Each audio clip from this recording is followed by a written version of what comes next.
Istilah bidat di dalam kekristenan yang historik itu tidak sama seperti yang digunakan di dalam Katolik Roma. Katolik Roma itu begitu you berbeda pendapat dengan Katolik Roma, you disebut bidat. Artinya kalau seorang Katolik Roma menyebut saudara bidat, saudara tidur aja nyenyak. Itu sebutan meaningless, tidak ada artinya. Karena saya bisa tidak setuju dengan Paus dari kekekalan sampai kepada kekekalan, dan saya bisa benar. Who cares Paus menyebut saya bidat? Who cares Konsili Trente menyebut saya bidat? Tidak ada ngaruhnya, itu istilah meaningless. Tidak ada maknanya.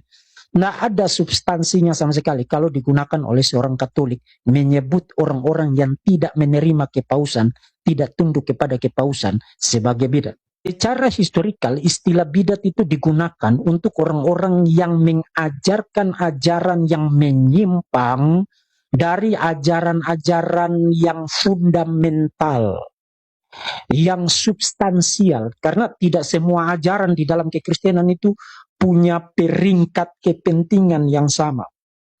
Misalnya doktrin Allah itu punya kepentingan yang lebih tinggi daripada you bicara tentang doktrin baptisan atau doktrin bahasa roh dan lain sebagainya. Nah, tidak berarti itu semua tidak penting, tapi tingkat kepentingannya itu tidak sama. Nah, jadi kalau you bertentangan dengan doktrin Allah, doktrin Kristus, doktrin Roh Kudus, doktrin Alkitab dan lain sebagainya, yang major-major itu you disebut bidat. Secara logika, retorika Deki sangat rapuh. Kalau Protestan bukan bidat, maka mengapa mereka menolak ajaran gereja yang sudah diakui selama 1500 tahun? Mengapa Protestan tidak punya konsensus tunggal soal kebenaran iman, melainkan ribuan denominasi? Mengapa Protestan justru hidup dengan menghidupkan kembali ajaran-ajaran lama yang sudah dikecam konsili? DKL, Deki menghindar dari substansi, retorikanya hanya permainan kata. Tujuannya adalah menghibur netizen Protestan yang kurang terpelajar itu. Deki mengklaim Protestan bukan bidat, padahal Protestan lahir dari penolakan dan perpecahan yang menyuburkan kembali bidat-bidat lama. Retorikanya tidak lebih dari kosmetik, menutupi luka sejarah saja. Mari kita lihat Protestan dan retorika kosong. Kita mau sedikit membongkar manipulasi dari Deki Gares. Ya, dalam diskursus publik, kata bidat itu sering dijadikan senjata retorika, ya, terutama dalam soal teologi. Deki Gares mencoba meredam tudingan terhadap Protestan dengan kalimat sederhana, Protestan bukan bidat. Kedengarannya meyakinkan, apalagi bila dibumbui kutipan sepotong dari dokumen Katolik. Namun retorika ini lebih mirip sulap panggung daripada argumen teologis. Untuk memahami manipulasi ini, kita perlu kembali ke definisi dasar. Apa itu heresi? Apa itu Protestan? Dan bagaimana keduanya terkait? Ini penting. Jadi, menurut Santo Agustinus, heresi adalah penyimpangan dari iman yang pernah diakui. Heresis est perversio dogmatis.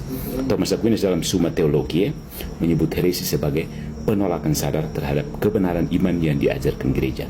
Jadi heresi bukan sekedar beda pendapat, melainkan penolakan aktif terhadap kesatuan iman.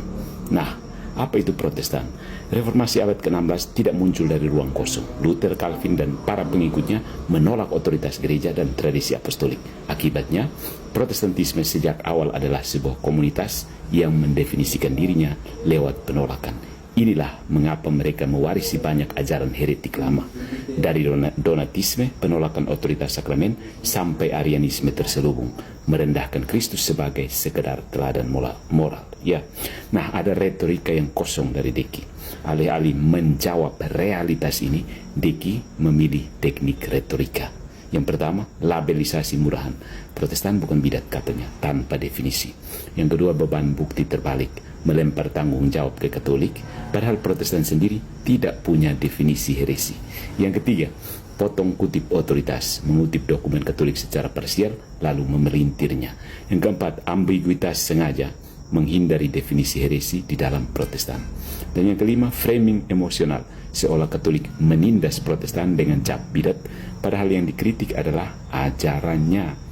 Nah, dalam terang iman Katolik, Protestan bukan sekedar orang-orang yang berbeda, melainkan komunitas yang mengandung dan menyebarkan benih heresi. Jadi jawaban yang paling tepat adalah, kalau Protestan bukan bidat, lalu apa? Mereka, Protestan itu adalah museum hidup bidat-bidat kuno yang dikemas ulang dengan retorika modern. Jadi orang Katolik tidak usah terpengaruh dengan retorika Deki, nggak ada, substansinya tidak ada. Dia hanya mempermainkan orang Katolik sehingga orang Katolik menjadi malu kalau sebut Protestan sebagai bidat. No, tidak malu. Kenyataannya Protestan memang bidat kok, ya kan?